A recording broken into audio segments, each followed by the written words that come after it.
কেমন আছো বন্ধু তোমরা সবাই? আমি খুব ভালো আছি। তোমরা কেমন আছো কমেন্ট করে জানিও। আমরা যাচ্ছি এখন আমার বড় ননদের মেয়ের বাড়ি লজ ভাড়া নিয়ে, সেখানে অন্নপ্রাশনের অনুষ্ঠান হচ্ছে, সেই কারণেই যাচ্ছি। তো যেতে যেতে দেখলাম কাশফুল ফুটেছে, তো আমি একটু ভিডিও করে নিলাম ছোট্ট করে। এই চলে এসেছি যেখানে যাওয়ার জন্য আমরা বেরিয়েছি। প্রথমে ননদের মেয়ের সাথে দেখা হয়ে গেছে। আর দেখতেই পাচ্ছ তোমরা অনুষ্ঠানের জায়গাটা। এটা আমি বড় মেয়ে, তো ভালো আনন্দ করেছি এখানে এসে, খুব ভালো লেগেছে। আমার পুচকু মেয়েটার খুব কষ্ট হয়েছে, যেহেতু তো ছোট, ঢুকেই আইসক্রিম দিয়েছে সবারকে হাতে হাতে। তারপরে চানা মশলা খুব সুন্দর হয়েছে, পনির দিয়ে রান্না করেছিল।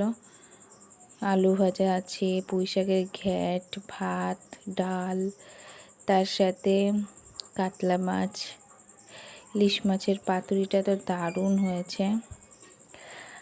আর তোমার তার সাথে সন্দেশ, চাটনি, মিষ্টিটা আমি নিইনি, খাই না মিষ্টি, সাদা মিষ্টি আমি ভালোবাসি না, তাই খাইনি। তার সাথে পাঁপড় আছে, আর লাস্টে আবার একটা করে আইসক্রিমও আছে। তো খুব এনজয় করেছি এখানে গিয়ে, খুবই ভালো লেগেছে। তবে আমার ছোট্ট পুচকুটার কষ্ট হয়েছে ঠিকই, কিন্তু খুব ভালোও লেগেছে। তো তোমাদের সাথে একটু শেয়ার করে নিলাম, নিজের খুশিটা, আনন্দটা, ভালো লাগবে একটু তাই। আর যারা যারা দেখছো আমার ভিডিওটা, প্লিজ কমেন্ট করে জানিও কেমন লাগলো তোমাদের। তোমরা যদি জানাও, কমেন্ট করো, তবে আমার ভালো লাগবে, তাহলে আমি আরও নতুন নতুন করে ভিডিও বানাতে পারবো তোমাদের সামনে, আর তোমাদের কাছে শেয়ার করতে পারবো।